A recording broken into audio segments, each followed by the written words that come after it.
I'm Victoria, and have you ever wanted to start your own garden? Well, we're going to start you off with a bean plant.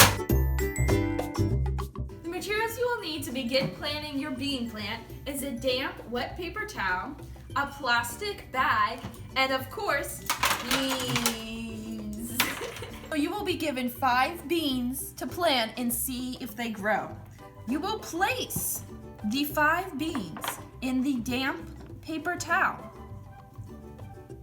And then you will fold the damp paper towel like so. And then you will open the plastic bag and place the beans in the damp paper towel in the plastic bag. So you're going to press the air out of the bag, and then you will press down on the seal.